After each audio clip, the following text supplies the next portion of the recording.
আমিরুল মুমিনিন ওমর ইবনুল খাত্তাব রাদিয়াল্লাহু তাআলা আনহু কাগজ আর কলম লইয়া আল্লাহ পাকের হামদ সানা গাইলেন, প্রশংসা করলেন।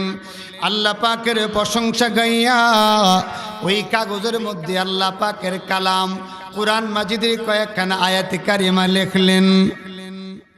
আয়াত কারিমা লিখলেন, লিখা এই চিঠিখানা, এই আয়াতগুলো ওই কাগজের মধ্যে লিখিত আয়াতগুলো চিঠিখানা একটা বাহকের মাধ্যমে যুবকের নামে পাঠিয়ে দিলেন।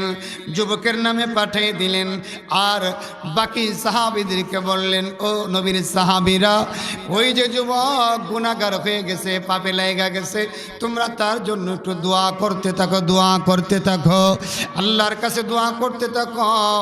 আল্লাহ যেন এই যুবকটাকে আবার দিনের পথে ফিরাইয়া আনে, আল্লাহ যেন ওই যুবকটাকে আবার আল্লাহওয়ালা বানাইয়া দে, ওই যুবকটার জন্য আল্লাহ পাক আবার হিদায়াত দিয়ে দে।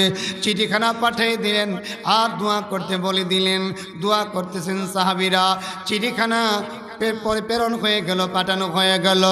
যাইতে যাইতে এক পর্যায়ে যুবকের নামে চিঠি হাজির হয়ে গেছে।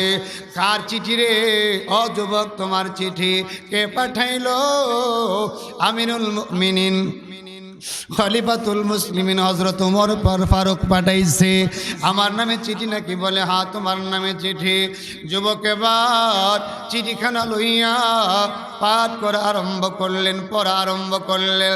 পড়তেছেন বারবার পড়ে আর নিজেকে বলে, আল্লাহ তাআলা বলেছেন গাফিরিয যামবি, আল্লাহ বলেছেন আমি ক্ষমাকারী, গুনাহ মাফকারী। গাফিরিয যামবি ওয়া কাবিলিত তাওবি, আমি তওবা কবুলকারী। এই আয়াতগুলো পড়েন আর নিজেকে বলেন, হায় হায় রে, আমি তো বড় গুনাহগার, আমি তো ছিলাম বড় নেককার, কিন্তু এখন তো আমি হয়ে গেলাম বড় গুনাহগার, আমি তো এখন পাপে লাইগা গেলাম। আল্লাহ পাক তো আমাকে মনে হয় কথাগুলো বলতেছেন, গাফিরিয যামবি ওয়া কাবিলিত তাওবি, আল্লাহ পাক গুনাহগারদের গুনাহ ক্ষমা করে, ওয়া কাবিলিত তাওবি, আল্লাহ পাক তওবা কবুল করে। কথাগুলো মনে হয় আল্লাহ পাক আমাকে বলতেছেন। যুবক বারবার নিজেকে সম্বোধন করে আয়াতগুলো তেলাওয়াত করে। এক পর্যায়ে যুবকের দিলের ভিতরে এবার স্পৃহা পয়দা হয়ে গেল, জাগরণ পয়দা হয়ে গেল।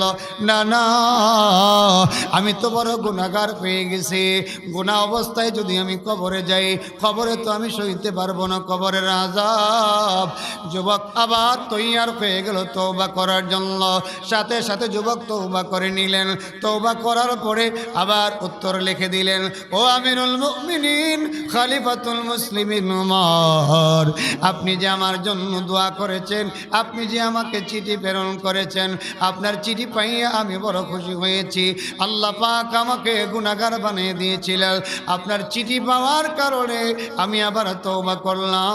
তওবা করি আমি আবার আল্লাহ পাকের পথে চলে আসলাম। জোরে জোরে কোন সুবহানাল্লাহ। আমার ভাইরা, আমার বন্ধুরা, এই জন্য নবী পাক সাল্লাল্লাহু আলাইহি সাল্লামকে আল্লাহ তাআলা দায়িত্ব দিলেন, আনি ইবাদুল্লাহ, ইবাদতের দাওয়াত দেন, ওয়াস্তানিবুত তাগুত, তাগুত থেকে, গুনার কাছ থেকে মানুষদেরকে ফিরাবার কাজ করুন, ফিরাবার দাওয়াত দেন, নির্দেশ দেন।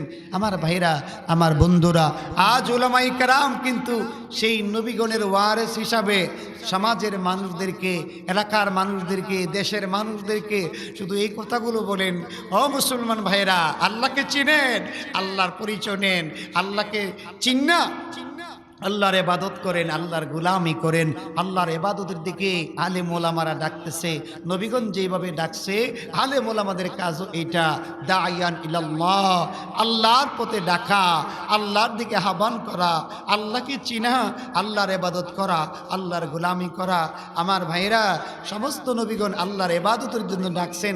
কোন নবী উম্মতকে ব্যবসার উন্নতির জন্য ডাকে নাই। কোন নবী কোন তার উম্মতকে চাকরির জন্য ডাকে নাই, দুনিয়ার উন্নতির জন্য ডাকে নাই।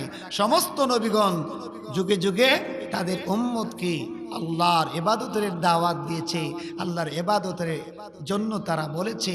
ঠিক আমাদের নবীও আমাদেরকে কোরআন এবং হাদিসের মাধ্যমে ইবাদতের দাওয়াত দিয়ে গেছেন, ইবাদত শিক্ষা দিয়ে গেছেন, আর আল্লাহর গোলামির শিক্ষা দিয়ে গেছেন, আল্লাহর গোলামির কথা বলে দিয়ে গেছেন। আমার ভাইয়েরা, আল্লাহর গোলামি, আল্লাহর ইবাদত যে কত দামি এটা আমরা কিন্তু জানি না, বুঝি না। এই যে আমরা আল্লাহকে একটা সেজদা দেই, নামাজে সেজদা দেই, একটা সেজদার দাম কত? আল্লাহু আকবার, আল্লাহু আকবার। একটা সেজদার দাম কত? সিজদাতুন ওয়াহিদাতুন খায়রুম মিনাদ দুনিয়া ওয়া মা ফিহা।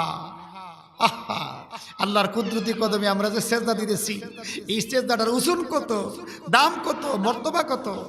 সিজদাতুন ওয়াহিদাতুন, একটি মাত্র সেজদা। আল্লাহর কুদরতি কদমে যে সেজদাটা দেওয়া হয়, এই সেজদাগুলোর ভিতরে একটি মাত্র সেজদার দাম এত বেশি। খায়রুম মিনাদ দুনিয়া ওয়া মা ফিহা, এই পৃথিবীতে যা কিছু আছে, পৃথিবী সহ পৃথিবীতে যা কিছু আছে সব কিছুর চাইতে একটা সেজদার দাম আল্লাহ পাকের কাছে অনেক বেশি। সুবহানাল্লাহ।